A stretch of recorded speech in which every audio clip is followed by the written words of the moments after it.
keep moving along. There you go. Thank you, Chris, for the introduction, and thank you for having me here today. It's a pleasure to talk about need support, and this is really looking at what Chris said is really an individual approach to try to foster motivation for physical activity and physical activity behavior change. First and foremost, we don't necessarily need to harp on the idea that Canadians aren't moving enough, and we need to look at ways to increase this physical activity. We need to get individuals from walking their dog this way to actually try to get out and walking their dog. So here I'm really going to look at, when we start looking at sort of the barriers that are related to physical activity participation, we see that this lack of interest or lack of motivation comes up as an important barrier for inactive individuals, but also for active individuals, and we need to find out a little more how to foster that.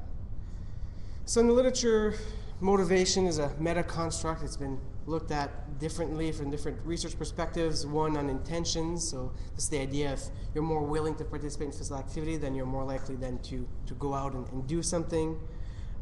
There's also the very popular self-efficacy. Again, the idea if you're confident in doing it, you're feeling able and capable of participating in physical activity, then you'll engage in it. Then there's the domain of intrinsic and self-determined motivation, and this is really when the motives or the reasons why you engage in physical activity has become internal, has become part of you. And for this talk, we're really going to focus on this type of motivation, and specifically that it's embedded within a theoretical framework, self-determination theory. So according to self-determination theory, motivation is distributed along a continuum. So it's a continuum from non-self-determined motivation to self-determined motivation. The reason why I'm presenting this continuum is that if ever you're dealing with patients or people in general, you might hear some of the reasons as to why they're engaged in physical activity. You want to get individuals to move towards more of that yellow-green area of motivation. So I'll go through some of these different motivations, and you might recognize some of the reasons why people engage in physical activity. So first and foremost is the idea of amotivation, which is simply that people just don't care, they don't even want to participate, they don't see the benefit. So those are usually the hardest one to target. Then we have external regulation or external motivation, and as the name suggests, it really focuses on external factors. So for instance, you'll often hear, for example, in the physical activity setting, you'll hear that, the reason I'm participating in physical activity is because my doctor told me so, or my wife or my husband told me I should get out there and do something. So it's really that focus on something or somebody else. The next one is introjected regulation or introjected motivation, and this is still external, but it focuses here on internal rewards and punishment. The most common one that we hear in physical activity is that, I'm going to go out for my walk today because if I don't, I'm going to feel really, really guilty about it, and I'm going to kind of, beat myself up about it. So that's kind of the idea behind introjected regulation. So those external introjected really make up that non-self-determined area, and now we're going to go into the motivation that we're trying to foster. So there's identified regulation, and this is really focusing on the importance of the behavior or the value that's associated with the behavior. So in physical activity, again, common reason will say, well, I'm going out for my jog because I really want to derive the health benefits that comes out of it. So this focus on the health benefits and the importance of physical activity for your health. So those are the type of motives that you might hear. Then there's integrated regulation, and this is really when it starts to become part of the person. So it's really a congruence with the self. So this is when people see physical activity as part of their identity. So you might hear them say, I'm an exerciser, I'm a basketball player, I'm a volleyball player. So really it becomes a part of who they are and how they classify themselves to others. So that's how it's been integrated, physical activity has been integrated into themselves. And then finally, there's the idea of intrinsic motivation, and that's really focusing here on that interest and enjoyment. So people are participating in physical activity because it's fun, it's great, I love it. So those are the kind of things you might hear. So this is what we really try to get people to move to, so the reasons why they're participating in physical activity, as these have been shown to relate more to physical activity participation than some of the non-self-determined motivation. So how do we actually go about doing this? So just to give you a bit of context with regards to the framework that I'm using, self-determination theory believes that every human being has a tendency towards growth and well-being, so that's a human factor. And I'm not going to discuss all the theory because will get kind of boring for most people talking about theory.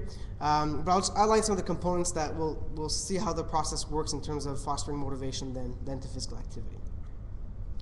So first is what we're spending most of the time on today is this idea of need support. So this is really the social climate, the social context. And in this case, we're talking about one-on-one interactions between either a healthcare provider or a kinesiologist or something like that with a specific patient. So the goal here is that the context support the three basic psychological needs that are outlined in self-determination theory. So the first need is really this idea of autonomy, where the person is the one who drives his own behavior change. So they're the one who are driving their physical activity and not being prescribed down. Then the idea of competence is similar to self-efficacy in the sense that it's getting the individual feel able and capable of being able to be active. And then there's relatedness, and this is just the idea of feeling connected with individuals, either with your healthcare provider or with individuals around your physical activity setting.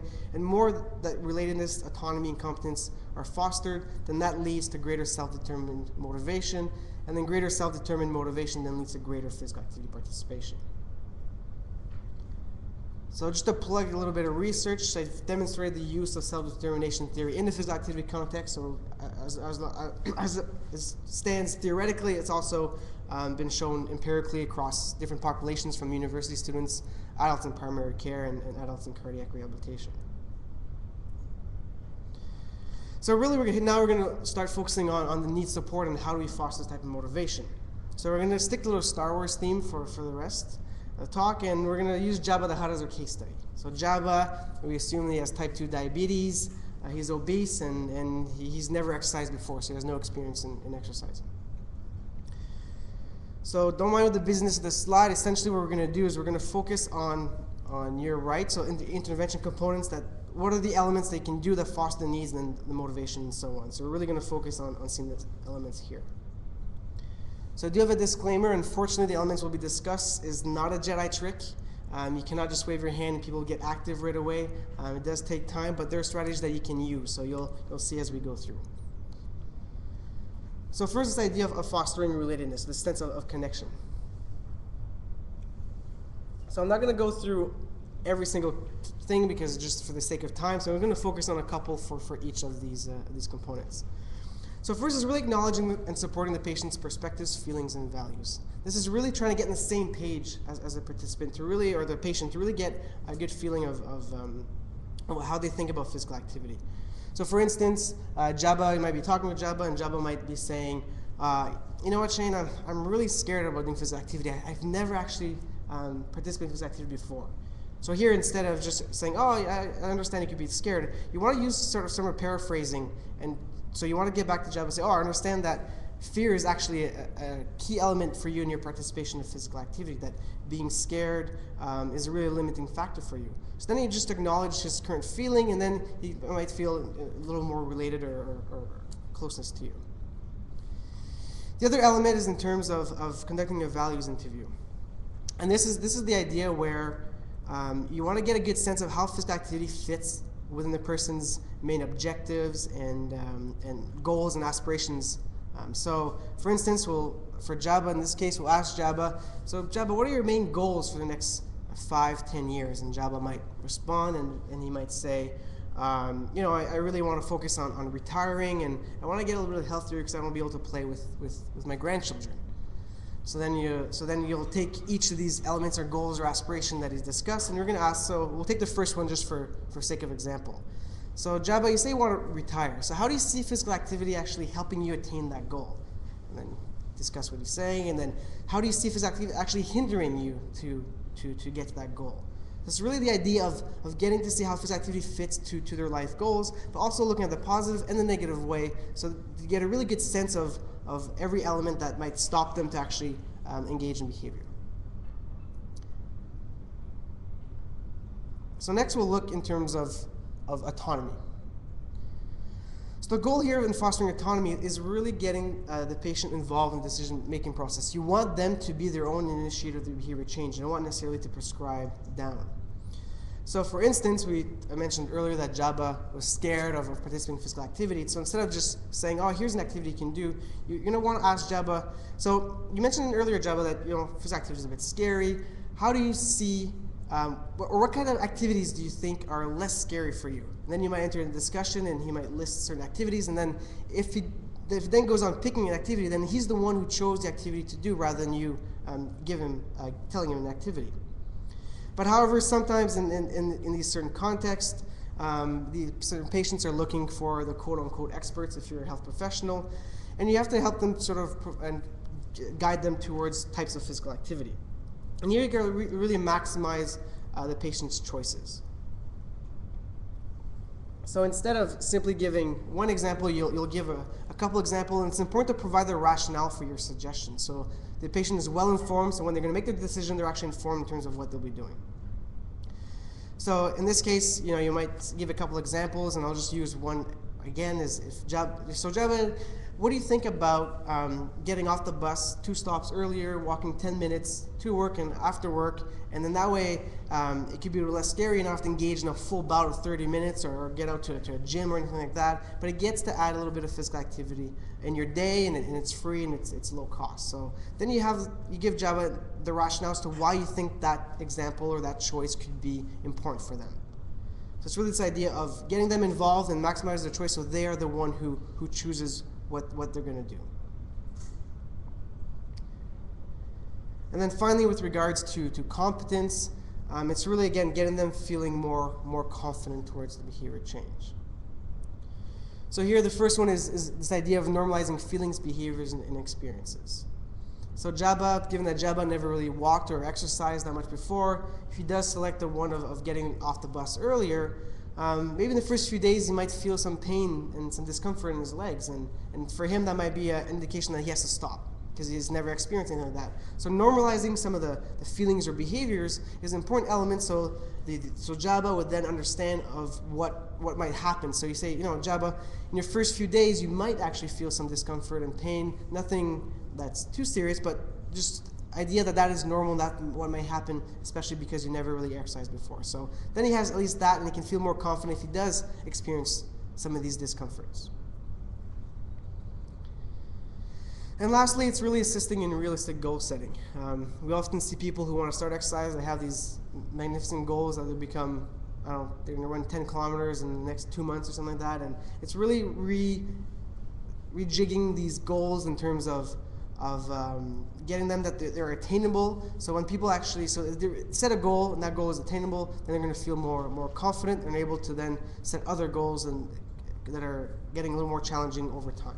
So it's really sitting with the patient and finding out what goals are actually more realistic, what is attainable, that they can then participate in more physical activity and feel confident about their engagement. So that's just a very brief overview in terms of some of the components that then foster some of the psychological needs, and then which has an impact on motivation as well as physical activity behavior change. So I did talk about this in terms of more theoretical, but it has been tested in different types of interventions. So there is empirical support for this type of social context, of need support. So one trial I was actively involved with was in physical activity with Dr. Michelle Fortier at the University of Ottawa. And here we saw that individuals that were in the intervention group did report higher need support, higher self-determined motivation, and higher physical activity participation at the end of the 13-week intervention. Also, a group in Portugal did a weight loss and physical activity intervention with obese women using a self-determination theory perspective and need support, and once again found similar findings in terms of need support. It was higher in the intervention group, so was self-determined motivation, as well as physical activity participation and weight loss. And this group followed these people for over a year, and these results sustained over that 1 year period. And need support has also been established in the physical education area, specifically with physical education teachers, and showing once again that having this type of support is important in terms of building that social climate, of increasing self-determined motivation, not also increasing physical activity in and outside of school, but also other like attention in school and other sort of education-based outcomes. So sort of the take-home message from you today is simply that to remember there are different types of motivation, and people might in your interactions with individuals, they might tell you different reasons for why they engage in physical activity, and you want to help them find activities they can enjoy to move them along that continuum to intrinsic motivation.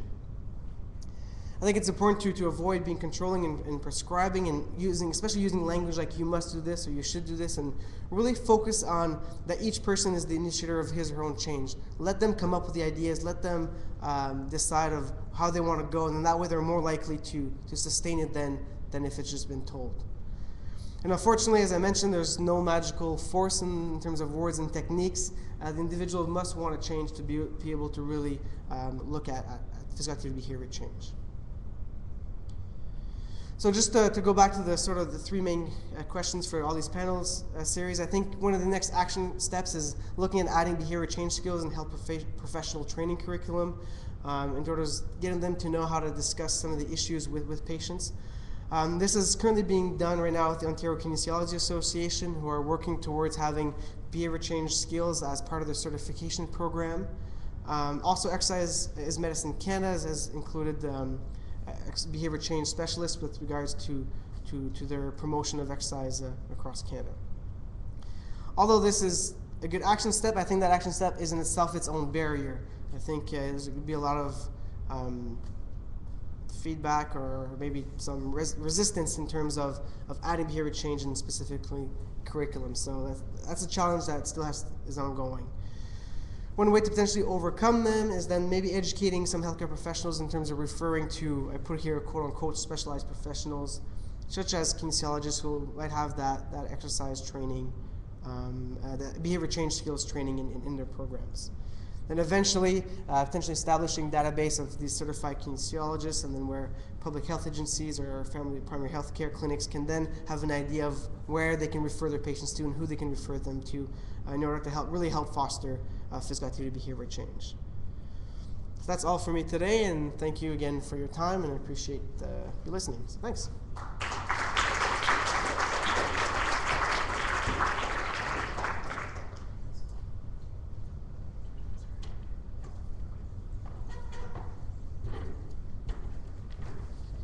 So thank you very much, Chris. Sarah, thank you very much. And welcome everybody. Thank you for hanging in this afternoon. I'd like to talk to you a little bit about public policy and opportunities. It's kind of the other end of the spectrum from what Shane was talking about a few minutes ago. And I think what Shane was talking about is very important. And actually, I've been teaching over a number of years related to many of the theoretical models that he was touching on, and particularly interested in things like self-efficacy and social cognitive theory and many other models and frameworks. I think those are really important. However, I think they're limited in some ways, and I'm coming really to argue for looking at the other end of the spectrum. And so, for example, if you look at social ecological theory, you realize that there's a number of influences on everything, including behaviors, including physical activity. And quite often, I think you find that the whole discipline of social psychology and so on is kind of focused at the individual level, and to some extent on interpersonal relationships and frameworks, and some organizational, and a bit of community, but not too much at public policy level. And I think more recently there's been quite a lot of interest in public policy, and I feel it's probably one of the most important excuse me, factors influencing things like physical activity has to do with the opportunities, the structured opportunities that kids have, for example, in a school setting for activities in physical education, but also outside of physical education in things like daily physical activity. So about March of 2012, this document was released. It's called Taking Action to Prevent Chronic Disease, Recommendations for a Healthier Ontario. And actually, Chris Markham was involved in this, and your organization was as well, highly involved. Rebecca Truscott, who I think I saw in the crowd, was very involved as well. And all of these players as stakeholders were giving us good advice And the team that was involved was a combination of Public Health Ontario people as well as Cancer Care Ontario. And our challenge was to come up with kind of evidence-based recommendations to government on a broad number of characteristics and factors, including things like tobacco, alcohol use, healthy eating, physical activity, capacity building, and equity. So it was a huge territory. The one that I was responsible for was physical activity promotion. And Chris was actually an expert panel member of that, along with people like Steve Kelder from the University of Texas, Ross Brownson, Roger Boyer, Mark Tremblay, and many others served in that capacity. And I think what's important here is to look at specifically the recommendations that we came up with for physical activity, because I think you're most interested in them, and that's the topic of our discussion today. So I'd like to spend a few minutes in kind of touching on what these recommendations were and kind of what's happened since, as much as we know that. So there were 4 physical activity recommendations that were put forth in this document. One had to do with physical education credit, one with evaluation of DPA, one with workplace physical activity policy, and one with active transportation. And if we look at the first one on physical education credits, I don't have to convince you about the importance of physical activity and physical education. It's all here, and I'm not going to go through this systematically, but you can see that there's a very strong rationale for having regular physical education credits in the school system. And what we actually recommended was kind of pushing the envelope and saying that not only do we need just one, which most of the kids take in grade 9, but it should be in every grade so that kids would get credits in every single year of their secondary career. Is it logical? I think it's logical. I think there's a strong rationale for it. A lot of the literature previously has shown that systematic physical education in school is beneficial.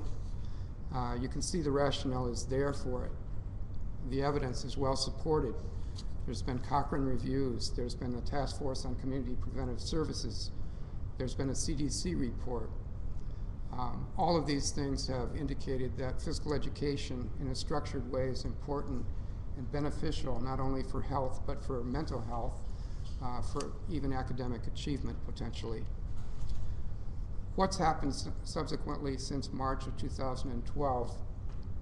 My feeling so far is that government hasn't really taken up on this. We were kind of targeting the provincial government in Ontario. It's a logistical problem in some senses, because having a credit required in every grade, of course, has bearing on other courses.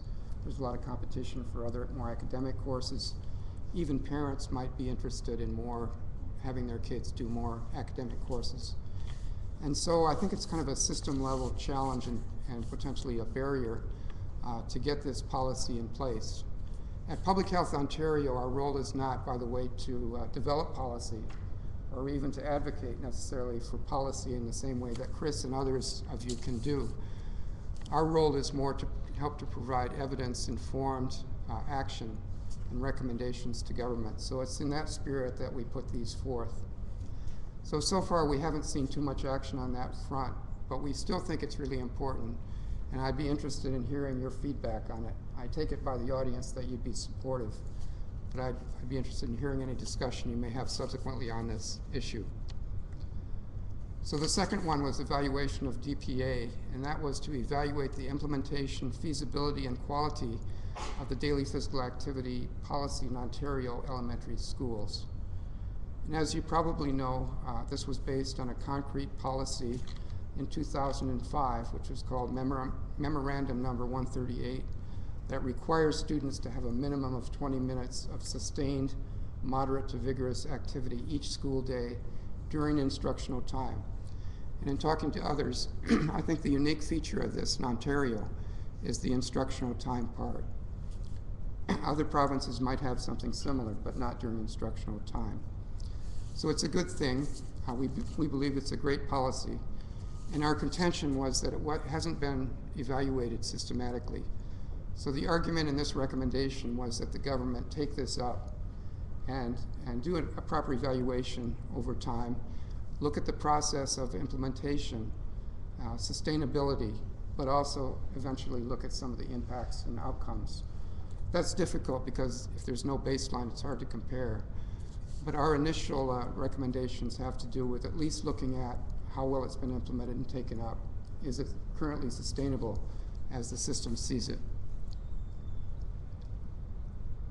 So you can see here there's a rationale, of course, for it. We felt it can contribute to the 60 minutes of required physical activity each day. There's strong evidence for this approach, and I don't have to convince you of that. In a few minutes, I'm going to talk about what Public Health Ontario is doing in conjunction with, I see Steve Sirocco in the crowd, with the Ministry of Education and others to actually embark on an evaluation of DPA in this province. So I'll come back to that. Another recommendation had to do with workplace physical activity policy. We also feel this is very important. And our recommendation here was that the Government of Ontario should provide leadership as a model employer in developing, implementing, and evaluating a workplace-based policy to increase physical activity participation among their employees. So it's kind of the model employer. This kind of system has been shown to work. It's based partly on a theory of innovation of diffusion and so on. And we feel that not only schools and kids are important in terms of promoting additional physical activity, but all of us spend a lot of time at work behind computers and desks. And of course, again, I don't have to convince you of the rationale behind this. But there has been some empirical support as well as this rationale for this approach, and we believe that the Government of Ontario should take a leadership position in creating this for their employees, and that could kind of spin off to both the private sector and other public sector workplaces.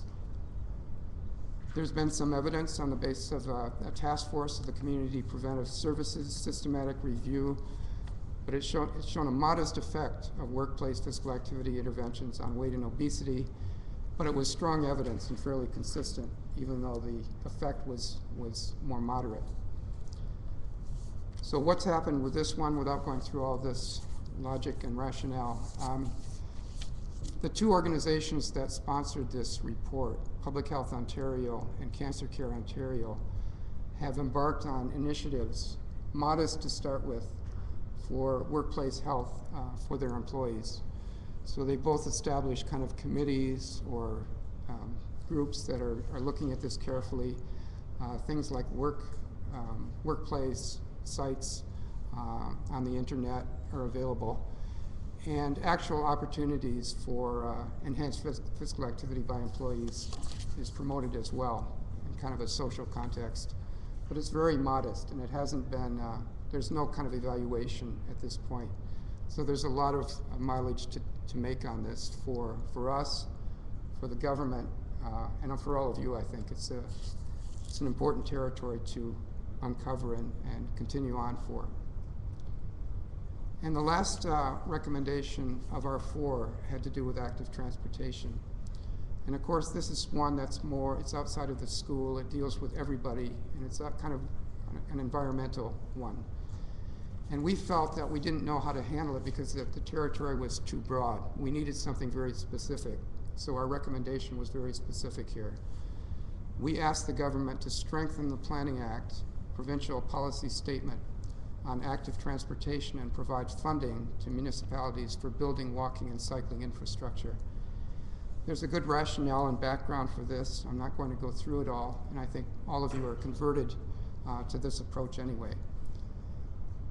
Here's the rationale. There's been some evidence. I think the evidence is growing. There's a lot more evidence that's needed to support this approach of active transportation. But what's happened is that actually this planning document was incorporated into changes that were made in the last version. So active transportation is more consciously built into that plan. So we feel that's a good thing. So at least we feel that Public Health Ontario, Cancer Care Ontario have gotten some mileage out of this report in a fairly short time, with a lot of support from all the organizations, many of the organizations that I mentioned and others. So this is certainly not up to those two organizations to orchestrate it on their own. We have experienced some success, and we're looking for more. I wanted to talk to you a little bit more about physical activity. I know, Chris, we don't have a lot of time, so I'm going to cut this a bit short. But I wanted to give you a flavor for some of the things that we're doing at Public Health Ontario to evaluate daily physical activity in Ontario. We had 3 studies, basically, and these are the 3. Development and implementation of DPA policy in Ontario, the role and experiences of public health personnel in supporting DPA policy, and studying DPA in Ontario school boards and schools in terms of the status. Now, the purpose of all this, and Steve and others will be very interested, I believe, in hearing the evidence from all these studies, because it will inform their approach and their subsequent decisions about DPA in the future as to whether to, I know, on one end you could say they might decide to scrap it. They might decide to reinvigorate DPA based on recommendations from us and others. They might decide to make it into a DPE, daily physical education, which would have more resource implications. So we don't know exactly, and we can't predict what's going to happen with these recommendations. But we know that we're building this evidence that's going to support our recommendations to government in Ontario to deal with DPA. And I guess behind it is partly this notion of accountability. As I said before, DPA is a great policy, and we feel that the importance of accountability would be if, for example, DPAs would be monitored regularly and evaluated, the evidence fed back into the system so that informed decisions can be made about its future. So very briefly, here's the development implementation study. We've completed this one. Chris, others have been involved in informing us on an advisory basis right along. So this involved key informant interviews with only about 10 people, but these were 10 key people within the system that were involved in DPA in 2005 or thereabouts. So it's kind of a retrospective thematic analysis, we called it. So it was a qualitative study based on these key informant interviews. We've got transcripts, we've been analyzing them, and actually we presented some of the initial findings at Topic a couple of weeks ago. That was well received, and people are very interested in hearing more about this. We actually had some quotes from some of the people we interviewed, and I don't have time to show those here, but some of you may have been at Topic a couple weeks ago. So the second one is the role and experiences of public health personnel in supporting DPA. This one is really an online survey and also key informant interviews with public health practitioners who are most involved in promoting DPA and working with school boards. So they're kind of liaising with school boards. We've gotten very good response. I think you can see the figures here that 35 out of 36 public health units participated, and over 87% of the respondents participated in this. And all of the key informant people that we asked participated as well. So we're in the process now of data cleaning and coding. We're going to have preliminary findings if any of you are going to the Canadian Public Health Association meetings in June. Aaron Hoban, who's one of our investigators, will be presenting there. By the way, other investigators on this series of studies includes Dr. John Dwyer from the University of Guelph, Dr. Aaron Hoban, also from Public Health Ontario, Jennifer Robertson from Public Health Ontario, Heather Manson, also from Public Health Ontario, and most recently, for the third study that I'm going to touch on in a minute, Steve Mansky from the University of Waterloo. We also have a number of, we're establishing an external advisory committee for the third study that will involve players from government and actually from the public health system and education system in the province. So more findings from those two studies will be available both at these conferences and publications subsequently. The last one I want to touch on, I know I'm probably out of time here, is DPA status in Ontario school boards and schools. This is the largest and most ambitious study that we're planning. And we're planning to do this next academic year with several hundred surveys done in several hundred elementary schools in Ontario. So we're hoping to generate representative data on the status of DPA in Ontario schools, and also the factors that influence those, whether they're barriers, facilitators, and other things. Also 6 case studies that would have more in-depth looks using mixed methods with kind of in-depth assessment of school experiences of DPA. So we're going to be interviewing and surveying teachers and administrators and kids themselves and whatnot. So we're at the planning stage with this. External advisory committees being established. We have to go through RRB and ethics application at Public Health Ontario. We're hoping to collect data beginning in December of this coming year and complete it, analyze data, and come out with a report to Steve and colleagues and Ministry of Health and Long-Term Care people in the fall. I think that's it. I probably am way over my time, Chris. I'm sorry. But if you have questions later, go ahead.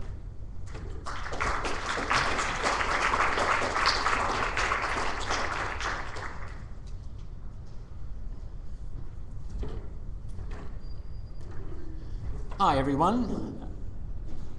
It's now, I think in June, it'll be 10 years since I arrived in Canada, and one of the first people who kind of returned my emails and calls and became a collaborator and really helped me find my feet was Ken Allison. So it's nice to follow him, but also to thank him publicly.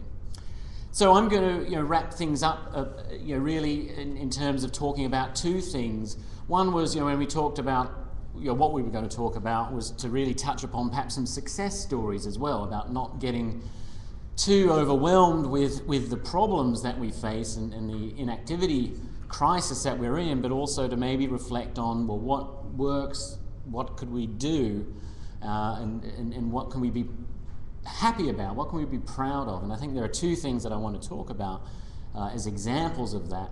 One is the Active Healthy Kids Canada report card, which is, I think, a fabulous success story.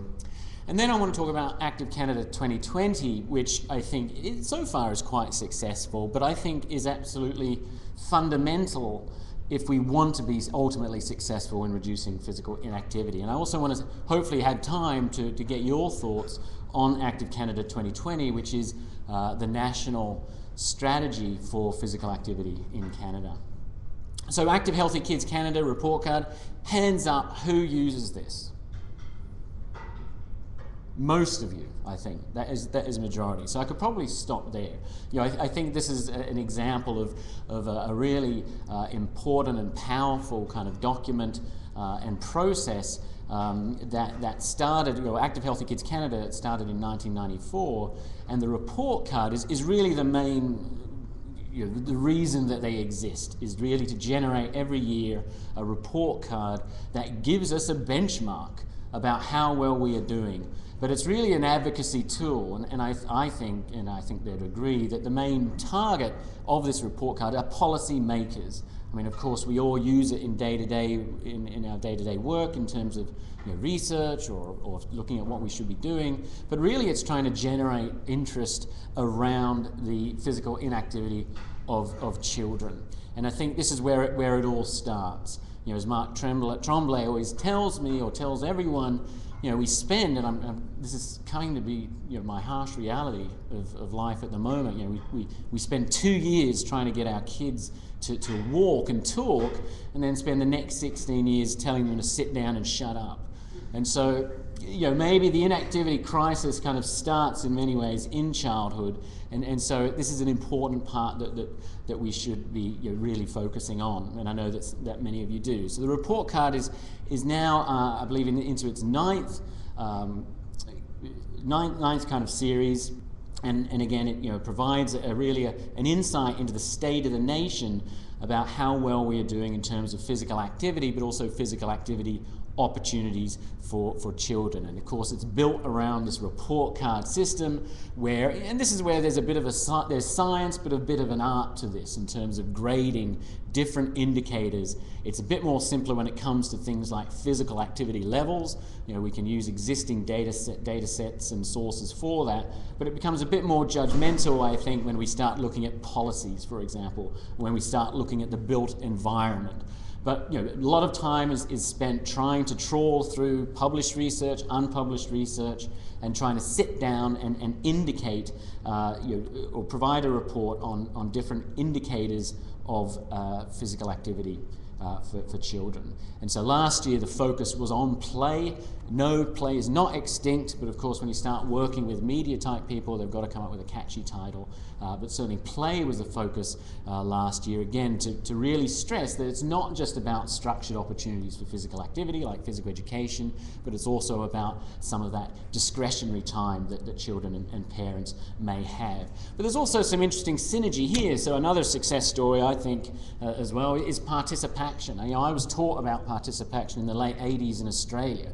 Like, everyone knows about participation throughout the world. It's a globally recognized brand, and it's a quite powerful brand as well in terms of social marketing and initiatives. And of course they kind of partnered very much well with Active Healthy Kids Canada in terms of developing last year's focus. Their social media focus and social marketing focus was on play and bringing back play. So again, there can be very much some interesting synergies between organisations like Active Healthy Kids Canada and participation in terms of actually then taking what comes out of the report card and actually then bringing it to action in the real world.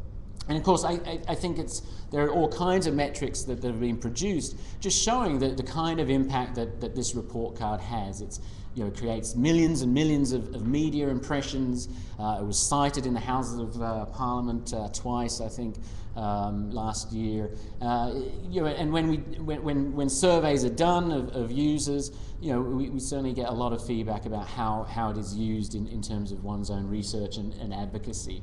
So I think it's a tremendous success in Canada, but now it's also been, the same template has now been adopted and is now being used overseas, in Kenya, for example, in Mexico, and in South Africa. And there's growing interest really in just using this kind of the same template that was developed in Canada and applying it elsewhere.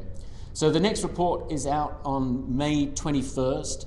So keep an eye out for that. That's the 9th one, and certainly the 10th one is quite exciting because they are organising a global summit in 2014 with really a focus on celebrating the report card, but also bringing together the different countries that are using this similar format and trying to release on the same day the reports from different countries. So I think that's a great success story that we should all be proud of, but we should all keep supporting. I think one of the challenges of Active Healthy Kids Canada that they face, and that I'm sure many of you do in your own work, is funding. That even though everyone loves it and thinks it's a fantastic resource, no one necessarily wants to pay for it. And so each year, I think it is quite a kind of a challenge to make sure that the money is in place to do it. So any chance that you get, if you do use it, let it be known how helpful it has been in your work and how it should be supported. So one success story. But moving forward, I always use this kind of slide, and it's a very old one. It's from Adrian Bauman in the late 90s in New South Wales. But this is what he kind of proposed, is, well, if you really want to get people more physically active, then you need to develop some kind of overall coherent framework that tackles the larger settings that people are in. So really talking about what Ken touched upon to start with. In our field, or my field, exercise psychology, we tend to be a bit more focused on that bottom box. That's where self-determination and individual counselling fits in. And we certainly need that. But at the same time, we need to look at the policies, we need to look at the environments, but we also need to somehow develop coherence. I think physical activity promotion in Canada also also kind of reflective of the structure of Canada in terms of provinces and territories, is that physical activity promotion is fragmented. There are lots of people doing different things, but really how can we make sure that people are working together for the same goal? And that's where I think, and this is, I'm clearly very biased about this issue, that I do believe that we need a national physical activity policy, a strategy, a plan, whatever you want to call it, something that tries to get everyone on the same page. So here's a formal definition of a physical activity policy, a formal statement that defines physical activity as a priority area, states specific targets, and provides a specific plan or framework for action. It describes the procedures of institutions in the government, non-government, and private sectors to promote physical activity in the population.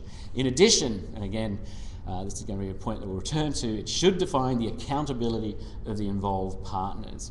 So there are some, other countries have developed national policies, for example, the UK, the United States, Sweden, Norway, and Scotland. No country has established a systematic approach to monitoring whether they work, although I think the US are closest.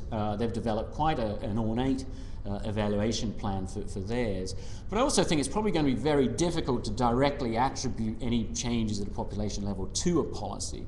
But I think it's a starting point in order to get people, as I said, on the same page. And again, I think I'd like to hear about whether or not you think that is a fair point to make. And how did this come about? Certainly participation, after some years of non-funding, was brought back to life. It was resuscitated in 2007. And we did some qualitative work before it was relaunched, talking to practitioners primarily about what do you expect from a national organisation like Participaction. And one of the top things that they said was, we would like to see leadership in developing a national physical activity, a policy or a strategy or a plan. So Participaction, I don't think they necessarily want to own this national policy, but they've certainly been key players in starting to initiate the process of discussions and consultations about developing this. And of course, if you're a cynic like I am actually, there was actually a kind of Canadian national policy in the first place, the Pan-Canadian Physical Activity Framework. You may remember that, but it kind of did exist.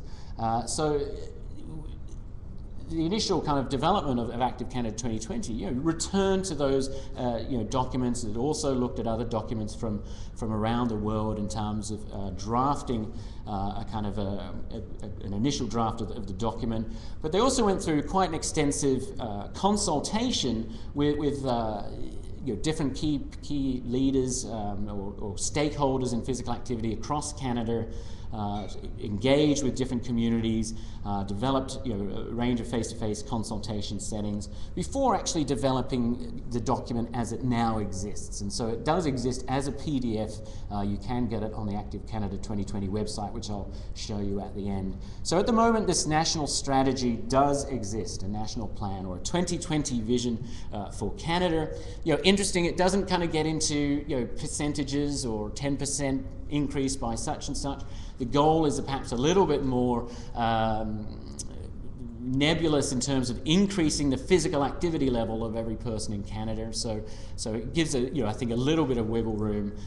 It identifies some key principles and really just tries to identify what those key principles are in terms of how we should be thinking about physical activity.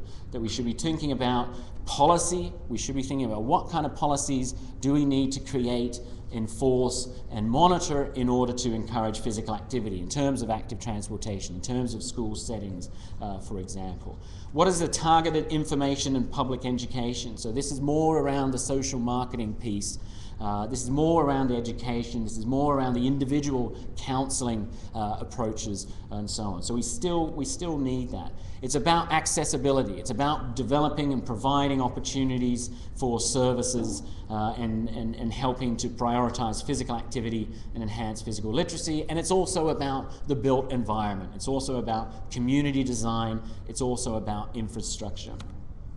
And underneath that, the foundations that, of course, what we need really to help this along is we need money. We need strategic and sustained investments in some of those things that we're talking about. We need to have structures in place for evidence and knowledge exchange, such as Active Healthy Kids Canada.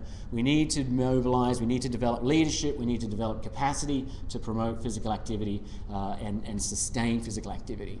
Some of you who have been involved in policy, knows it's, I could bang my head against the wall. Like, I mean, I've been involved with this for several years, and it's slowly kind of moving forward. I mean, essentially the last June there was a meeting with the federal, provincial and territorial ministers, and this was apparently fantastic news, but it sounds very kind of, it doesn't sound a lot, but they expressed their appreciation to those involved in the development of the strategy and directed officials to examine the strategy to determine how governments and the physical activity stakeholder community can work together more effectively to advance physical activity in Canada. So it doesn't say a lot to me, but apparently I was told that is actually big news, that it got, that was written. We actually held, putting the cart before the horse, due to the timelines, we actually held an evaluation meeting before we've actually developed an implementation plan, which is coming up at the end of this month in New Brunswick. So I imagine or anticipate at that meeting there'll be more commitment made to a formal launch of the policy, but also a clear roadmap for how it's going to actually be implemented. Now, I think looking at this policy, Fiona Bull in the UK, now in the UK, has developed criteria for thinking about what is a successful policy and action plan on physical activity. These are some of the criteria. Well, I think that certainly participation in leading this work really did take a lot of time and effort in ensuring that a consultation process went through, and it was quite lengthy. And I think many people have been involved, and I also imagine some of you in this room as well.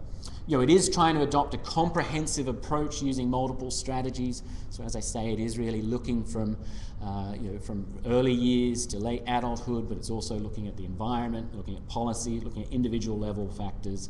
It is trying to address looking at what can be done at local, provincial and national levels. Does it kind of, development and implementation of the policy and action plans across multiple agencies by working through coalitions, alliances and partnerships. It says this is what's going to happen, but I don't necessarily know how that is going to happen or how we can actually help that along. And certainly it needs to integrate physical activity policy within other related agendas. And again, so this language certainly is in Active Canada 2020, but I think we'd obviously need to think about, well, how do you actually do that? How do you integrate? How do you get physical activity? How do you get transport people? How do you get education people talking about, for example, school travel? Is there a stable base of support and resources to implement the policy and action plan? No, I don't think so. Is there a development of an identity for the implementation of the policy so participation is involved? This is their bread and butter. I think you don't need to worry about some of this kind of aspects of it. There is a time frame linked into obviously 2020. I don't think there are specific plans and resources for evaluation of the policy and action plan implementation, certainly not at the moment, but again, it's a question of issues really around, well, get to kind of accountability in terms of how this policy will be funded. Certainly there is an intent and a recognition in Active Canada 2020 that we do need systems of surveillance, so we do need to still kind of argue for things like the Canadian Community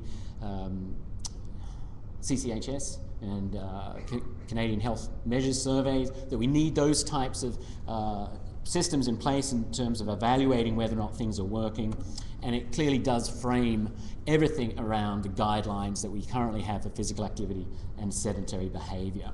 So I think that a national plan, it's not the answer, but I think it's an important part of the solution in moving forward, that we do need to have a common document, a common set of principles that we can all relate to, that we can all understand, and we can all use to advocate back in our different kind of work, our different jobs.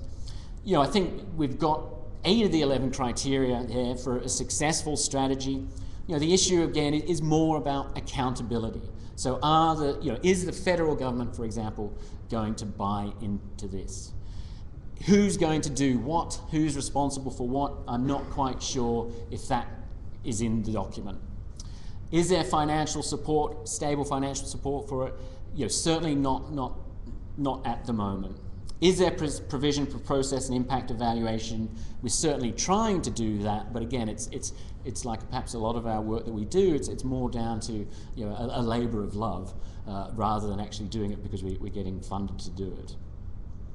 So I think if we have time, I'd certainly like to know more about your views on this, and certainly what we might be able to do in order to ensure that Active Canada 2020 is implemented, and that it doesn't just sit on the shelf or the PDF equivalent of that shelf.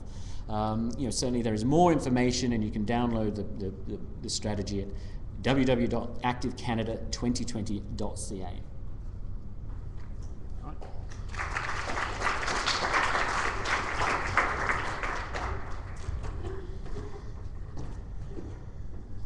Thank you very, very much. So I think what we've heard from the three panelists provides us some really good food for thought as we move into our next discussion on what we can do collectively and individually over the next couple of years. I think one of the things I'm going to ask us to do in a very unstructured way is, even for the people at home or wherever you are, can we all just stand up for a second? And Heather's going to kill me, Heather, our curriculum consultant, because I don't know these well enough. Can we just stretch this way for a second? Stretch up. Twinkle your fingers. Great. Stretch it out. Sit down.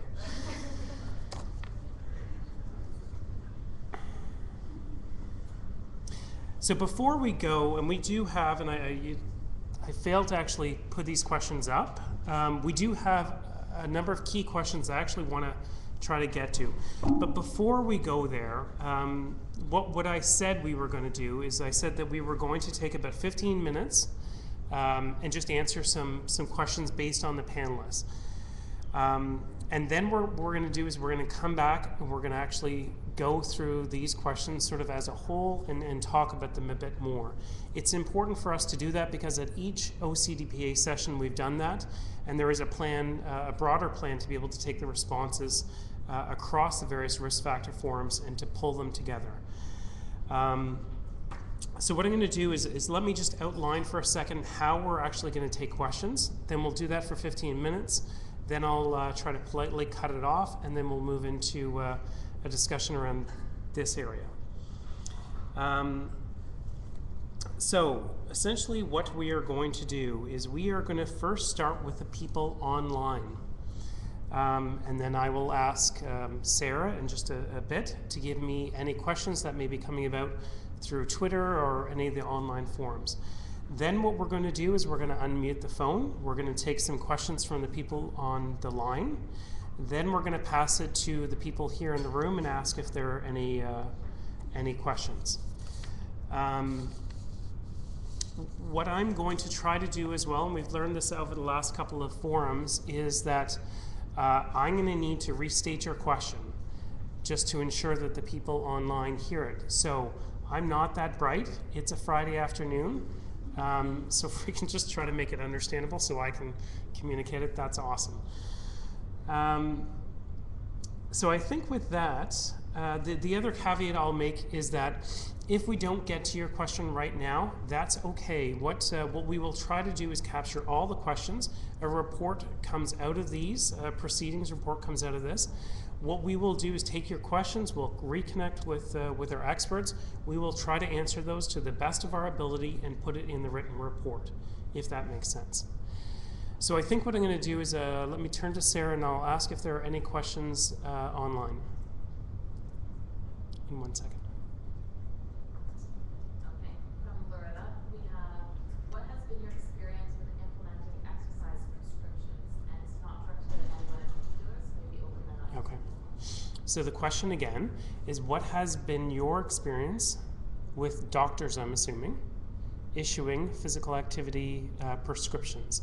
So again, I'm going to add, and this is going to be a bit awkward for us guys, I'm going to ask any one of the panelists that wants to have an opinion on that to come on up and then to provide your 2 cents. You do not want me answering this question.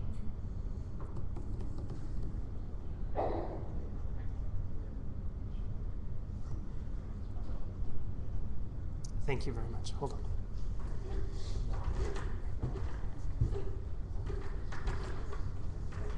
So I haven't had specific experience prescribing because I'm not but I was involved in a physical activity counseling trial where the element was prescription. So the healthcare professionals were then given a briefer version of what I presented today to get about 2 to 4 minute prescription, and where they would write a physical activity prescription with the patient, but again it was directed by the patient, and then they would kind of come to a consensus with it. Our kind of qualitative work that came out of that work really focused that the patient kind of enjoyed being involved in that process and trying to determine sort of what types of activity, but we're able to condense it for 2 to 4 minutes for healthcare professionals. But that's about the gist that I can answer for that one. Yeah, I'll add to that. I'm kind of slowly touring around the Commonwealth. I'm actually Australian, but I spent 10 years in England, and they have quite a sophisticated exercise referral scheme in place. But where it breaks down is the quality of what people are being referred to. So this was a little bit more advanced in the sense that you'd be given a prescription to a 10-week exercise program at a local leisure centre. But it really depended on the quality of the staff and the training of the staff in terms of how successful it was. So I'd like to see linking into kinesiologists and the licensing of kinesiologists, that is one thing that could be done, is how to link physicians, for example, in this setting, to kinesiologists, so that that if you're prescribing something to your patients, that they're getting good quality care and theoretically informed support to be physically active. Thank you. Was there anything else online? So from Tricia, we have, this is again to any of the panelists. Can the panelists comment on the degree to which patients, parents, and/or students were consulted on the development of this policy? And I've just asked which specific policy, and Tricia's responding. But maybe in the meantime. Okay, let's come back to that one, because I think, again, we've talked about a number of different policies. So She's responded, is there a plan to consult with these groups in general? with respect to the 2020 or the DPA or? Okay, assuming across the board policies in general on physical activity from DPA to 2020. Okay, so generally speaking, again, my retention is horrid. So the question being, is there a plan to consult with parents, public health, patients, other community leaders, that type of thing, in the development of physical activity policy? And DPA if students are concerned as well. So maybe this one's best directed to Ken.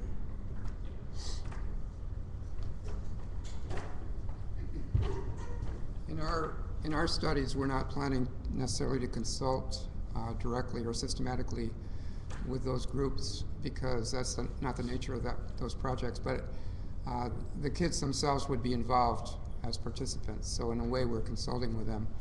If we're asking them qualitative questions in interviews or focus groups, they're certainly going to help inform the findings, therefore the recommendations, and therefore eventually any policy changes or direction or decisions by government. So I think indirectly we're consulting with them, but in the form of data collection as participants in those projects, and that would include teachers, administrators, and students, and potentially parents as well. And just briefly, in terms of Active Canada 2020, I mean, the consultation is done. The policy is set and it's available. On the policy document and on the website, I believe it does list who was consulted. Really the target of those consultations were people like Chris, more at the organisational level. So I don't think parents or kids were directly consulted, but I don't know that for sure. I'd need to check on the document. But it's all there. It does specify who was consulted. And not to speak on behalf of the government, but I would. I don't know why that's funny. I would say that there is a trend to consult more and more. If you're looking at things like the development of the health and physical education curriculum, the consultations, including students that went on there, were extensive. There's the other report that came out recently from MCYS, and for some reason I just can't remember it. It's all about youth engagement. Involve them consulting, stepping stones, involve them consulting extensively with youth. So I think generally it's understood that the more that you consult, the better your outcomes. And I think government is leading that charge in a number of cases. One more question online, and then we'll do some phone stuff. And Chris, this one's for you. So from Thunder Bay District Health Unit, they write that they're excited about the potential of an approved provincial policy statement in the TP Action doc. Is there any action by OCDPA to work with the Ministry of Transportation around their role in improving the engineering standards for road design? I think that's a great question. I think one of the things that the OCDPA does very well is we try to advocate to government. So part of what we're doing across these five forums is we're actually gathering trends, we're gathering what questions are being asked, we're gathering the information and the feedback from all the participants. So that may very well, when we look to have a seminal event, probably in the fall or winter of this coming year, I think some of those things will come together. So whether or not transportation's on that list, I can't say right now, but it's duly noted. I think at this point, Clint, if we can maybe just open up the phone lines to get some questions.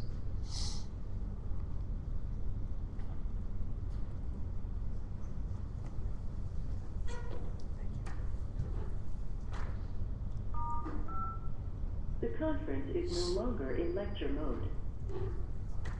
Okay, so at this point, we've opened up the teleconference, and I would ask that if there's any questions, to please speak up.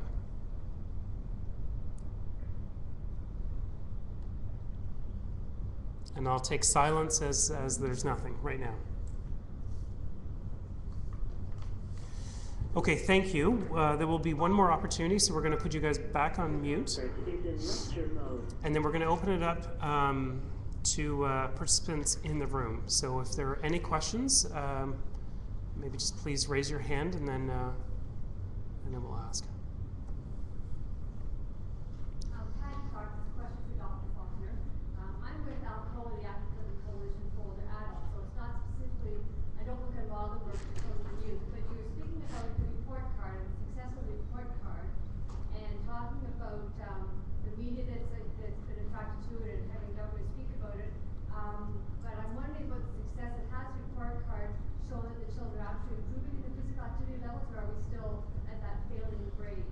Because now I've also GPA out since 2005, so I'm wondering if any of that has had an effect on actually improving the children's level since the report has come out. So to paraphrase for the people online who may not have heard that question, essentially it was with respect to reports such as Active Healthy Kids Canada, whether or not we've actually seen any change in physical activity levels, specifically with children and youth, given that the DPA policy has been out since 2005.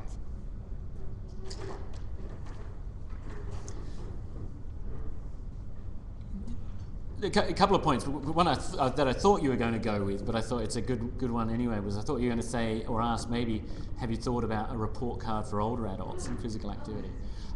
Only because we've thought about that with Active Canada 2020 and developing an evaluation plan where we're going to identify indicators and measure them, then it kind of makes sense that every year or 2 years or something there'd be, well, here's what we should be doing and this is where we're at. So perhaps extending to a certain extent the idea across the lifespan. In terms of your actual question, What do you think? I mean, I would say, well, no. I mean, the physical activity levels in terms of the metrics don't seem to have shifted. Certainly in the Canadian Health Measures Survey, was it only 7%, I think, of kids were attaining the guidelines. And, the report card has been out for nearly 9 or 10 years. I don't think the report card is going to change physical activity. What the report card is going to do is create the momentum to create something like Active Canada 2020. And then by doing Active Canada 2020, that may push funds and energy into improving road infrastructure or whatever it is, which then may have an impact on physical activity levels.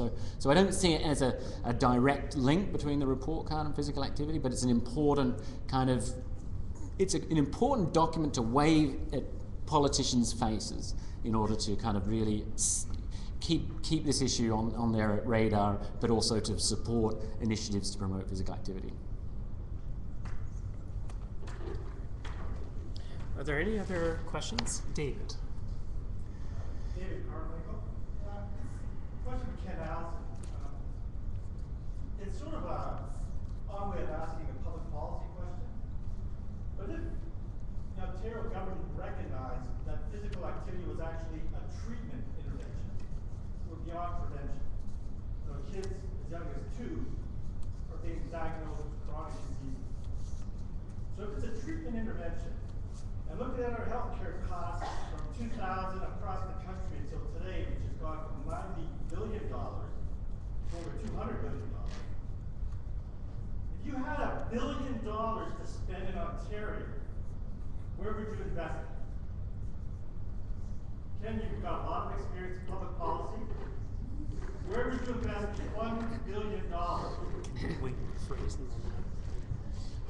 Thanks, Dave. I don't know if everybody heard that, the question. But it basically, Dave Carmichael, my old friend, was putting me on the spot here as asking me a question about advocacy, which I said we don't engage in at Public Health Ontario. But nevertheless, I think it's a good, important question. And essentially, Dave was suggesting that if the problem of obesity and health problems among the young children, could be quantified, what should we do about it? What's the best investment? Well, I don't have the best answer for that because I don't work directly in government. But I think what we're contributing at Public Health Ontario is kind of supporting the evidence to inform action. So we're not advocating directly, but I think we're facilitating and supporting advocates like Ophia and others to do that important work. So I wouldn't disagree with Dave's contention or argument that a huge investment is important. And I actually think that the report of the Healthy Kids Panel and many other documents from the Chief Medical Officer of Health of Ontario, the new strategic plans of the provincial government, Ministry of Health and Long-Term Care, are all supportive of these directions. And I believe, many of these issues are, of course, political. We have new political landscape in Ontario, and we don't know exactly what to anticipate, predict for the future. And so it's in their hands to decide what the best investment is. All we can do, I think, is put these important issues on the agenda, and at Public Health Ontario and other kind of knowledge organizations, we can contribute in that way to those important causes. Diplomatic answer, Dave, but sorry.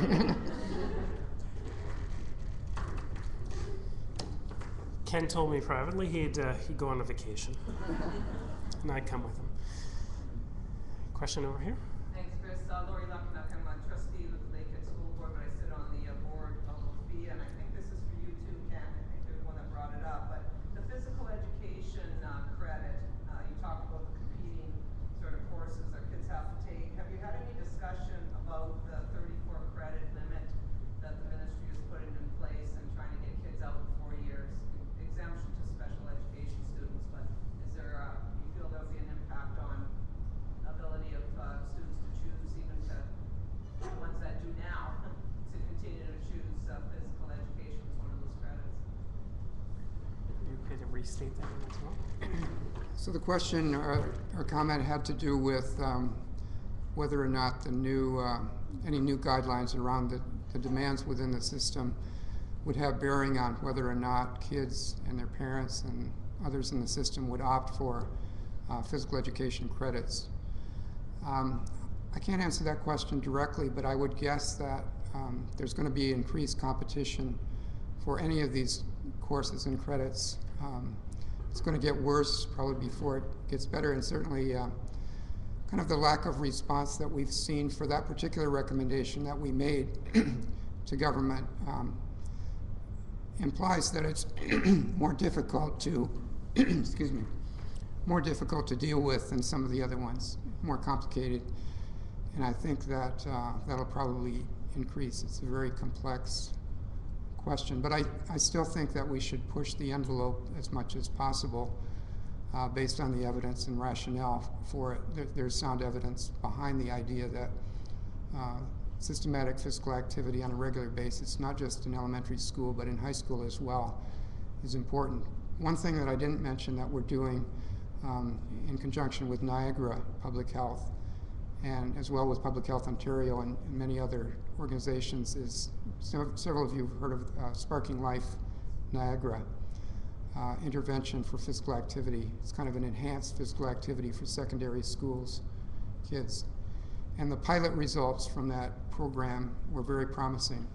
So what we're doing now is we just got a grant from CIHR to provide a planning meeting to create a research evaluation team to more systematically evaluate the Sparking Life physical activity intervention in Niagara and other settings, perhaps having control and comparison groups and a strong design so that we have more ammunition in a way so that if the government is considering things like the enhanced credits, they will have more information to say that not only is regular physical activity valuable for secondary students, but it also has bearing on academic achievement and concentration and mental health and many other things.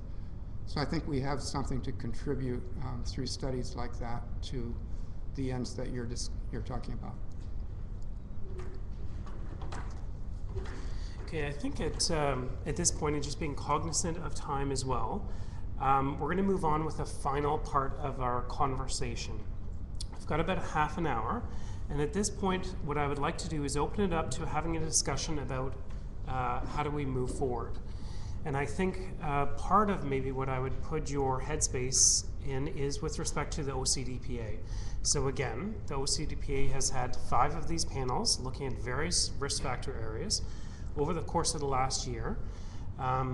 What we, again, primarily will use this information for is to guide our efforts in terms of advocacy, how we work together as an alliance, a whole host of things, which is really then where our questions are focused. So in the short term, 1 to 2 years, what are some of the main action steps that need to be taken by government, by the alliance itself, by researchers, by individual organizations? What are some of the major challenges or barriers, and what can we do to minimize or overcome them? Now, these are really big questions. What I'd like to do is not to look at them individually, but in fact, to look at it as one whole question. There will be certainly a broad range of ideas with respect to what we can do to move forward. And again, we will go through the same process that we just went through. We're going to go online, then we'll go with the telephones, and we'll bring it back to the individuals here in the room. If we do not get to answer your question, those again will be recorded, and we will look to answer them through the preceding report. And I think that's about it. So maybe we'll start again online. There's nothing at this point. Clint, are you okay to help me unmute this? And again, I think each presenter touched upon this briefly in terms of what can we do next. The conference is no longer in lecture mode. So really what we're looking for is either any additional suggestions from participants or any additional questions that may be asked. So at this point, I'll open it up again to those people who are joining us through teleconference and ask if if there's any comments or thoughts on what we could do next. So it's currently unmuted, and we'll leave it unmuted for about 10 more seconds. If there's nothing, then we'll go to the room.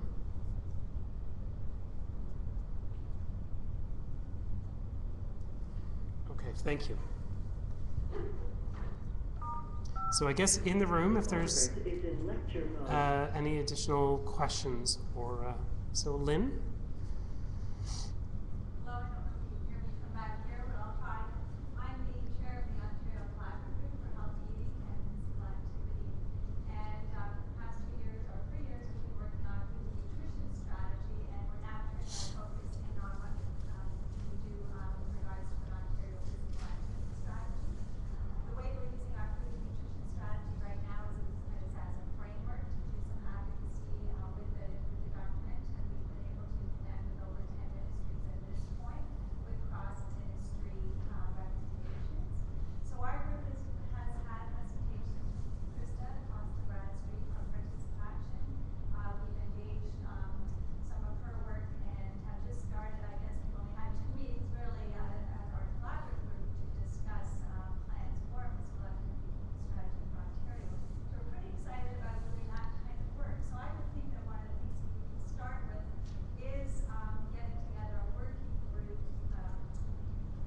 that would want to consider working on this kind of framework, so that we would start to put all those initiatives and actions together that we would want to advocate for the government, whether it's the guidelines that came out of the CCO, PHO recommendations. We have some new guidelines that we've been considering within our group as well. So, and we're doing some environmental scans at this point. So it's just a starting point. I don't know how you can repeat that. The folks on the phone, I probably should have gone there. But anyway, I just want to let you know that that work is just brand new starting. So we're pretty excited about getting working on this. And you know what, Lynn? I should have had you come up. Yeah. So generally speaking, through the Ontario Collaborative Group for Healthy Eating and Physical Activity, they've put together, is it a nutrition strategy for the province? Food and nutrition strategy.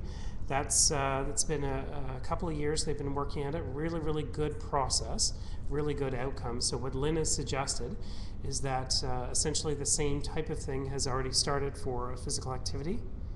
Which am I cannibalizing what you're saying here?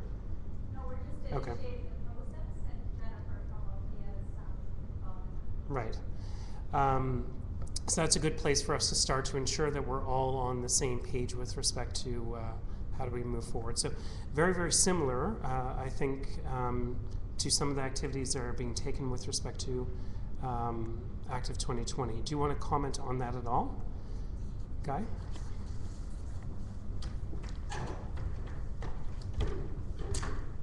I mean, but that's great news. So that's exactly what the purpose of the Active Canada 2020 is, that provinces and territories would start, this is their starting point, and then they hopefully develop their own provincial or territorial strategy itself. And again, they may focus on different aspects that are more important in that particular context or jurisdiction, or decide where are they going to get their, if they've got the $1 billion, where are they going to partition their money. So this isn't supposed to be the kind of everyone has to follow this kind of set of ideas, but it's a starting point for provinces and territories, and that's slowly starting to happen. So that's great news. That should be happening. That's the main action step. Are there any other comments from anyone else in the room? Laurie again?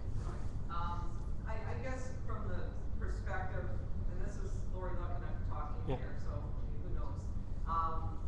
But in my view, Ontario-wise, the education, anyways, that silo, the only money that we're going to see is to do with the mental health initiative and the early learning. Everything else pretty much is, I think, on status or maybe being cut. So somehow, in my mind, we have to get people to understand the relationship between the physical activity component and mental health.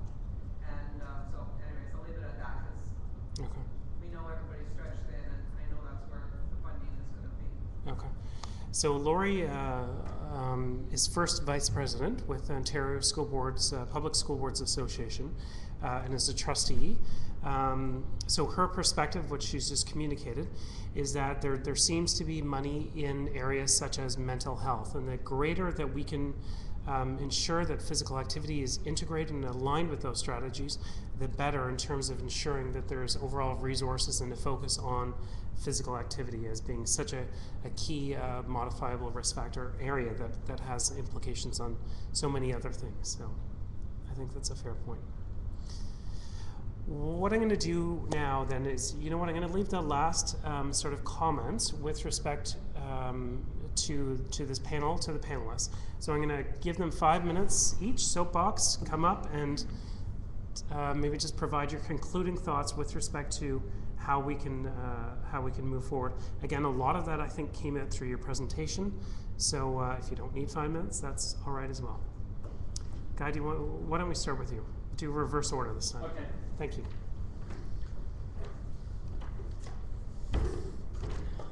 Yeah, I think I've given away my thinking. Certainly in terms of main action steps. I'd like to see the government broadly defined, endorse Active Canada 2020, but also put their $1 billion in terms of actually implementing it. I think research is an interesting kind of perspective in terms of what research is done, and kind of influenced more perhaps by Roy Cameron, who you may know, who talks about really what we particularly should be doing at a population level is really putting data collection systems in place so that one can then monitor or ask interesting questions. But if we've got the data, if the data is being collected in some way, then we can go back and analyze it. The challenges or barriers is, I think just kind of being, partly the stimulus for today was really a kind of just getting overwhelmed with the sheer challenges of it all, and perhaps in the face of governmental kind of disinterest or disengagement perhaps with the issue, that they're willing to maybe kind of talk about it but not necessarily prepared to fund it, even with very good evidence regarding health benefits, but also cost effectiveness. And again, I don't know what can you do? I mean, presumably issues around obesity, if they're to be, if we believe them, presumably the healthcare costs are going to become so overwhelming that eventually something will have to be done. Certainly I think, I wanted to talk to you, I think I like that $1 billion question. I've been thinking about it briefly. Certainly what I'm also interested in, which reflects my kind of, again, interest, but I think it's something that for you as well, is really what we could be doing a better job is looking at how do we support active travel. I think that is one way that we can get more people active, but without trying to convince people that it's good for them. But we could do that across the lifespan. So it's about looking at school travel. How can we get more kids walking to school? But how can we look at mobility issues of older adults as well? So that's the easiest way that I integrate 60 minutes into my day, by cycling to and from work. And I think a lot more people, trying to create the environments that are conducive to supporting active travel might be the biggest bang for our buck at a population level. So I'll just leave it at that. Except for I do have one question for Shane. Maybe he can have time to answer this. Because I wanted to know what you thought about paying people to exercise. Now I know what your answer is going to be to that, but do you think there's a way that you could structure payment in such a way that doesn't undermine intrinsic motivation? So I'll give you time to think about that. Ken will provide some concluding thoughts as well. Just going to take off on some of Guy's points, because he's talking about the importance of evaluation and monitoring. And I believe that as well. I would endorse that entirely. And I think there's a number of challenges for that. One is he talked about the importance for data collection systems of surveys that are done, for example, in Ontario. One of the issues with that is, I think, the potential burden on schools and school boards, because they're inundated with requests probably from all of us. And we have people from SHAPES coming, and a Healthy School Planner, and from the Ontario Student Drug Use Survey, and from the Health Behaviour of School Children, all wanting to collect data in Ontario and other provinces as well in some cases. So there is a burden on the system, and our own DPA studies, for example, hopefully won't create an additional burden, but there's always that risk. So I think the importance of coordination, and I think Guy used the term systematic assessment. We need to do more to coordinate and cooperate among these large groups collecting data so that we don't step all over each other and burden the field too much. So there's lots of issues around that. There's also, I think, the importance of not just focusing on, in terms of evaluation, impacts and outcomes, although those are really important, but also implementation is really important. So increasingly there's much more emphasis on implementation research and frameworks of implementation. Because, for example, with DPA, you can say, well, according to the evidence, or what there is of the evidence so far, it doesn't seem to be working. It could be working, it could be effective potentially, and what we want to do with our studies is to look at that a little bit more systematically on a provincial level. In terms of the degree of implementation, like what are teachers doing, how are they delivering it, how are kids responding, where it's being done, is it continuous or segmented, is it being during instructional time. So all of those implementation issues are crucial, I think, to the quality of DPA policy or many other interventions. So nowadays there's much more emphasis on implementation research, and I think that's well-founded. So I'm really making a case for David's billion or million, I can't remember what it was, billion. Part of it, I think, should go to research and evaluation in a serious and continuous way.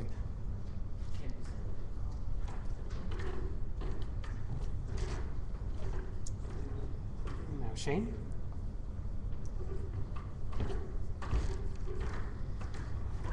So I touched a bit more on that on my talk, but just to take a step further from what I mentioned with regards to integrating behavior change skills in curriculum, is thinking in terms of how it's important, I think, for next steps in terms of looking at how the individuals, so I'll just, for example, let's say for the DPA, so that's a policy implemented by teachers, but I'm not sure to what extent teachers were also taught to sort of teach the kids how to do DPA and what kind of an environment or sort of social climate they're creating as well. So I think there's elements where I think it's important to start thinking is if we do have a policy that drives some change, like DPA, then we need to also think of like what are the key elements that could then help better deliver the intervention. And Kim was talking about the implementation and looking at that implementation. I think that's kind of the steps going into next for my own perspective.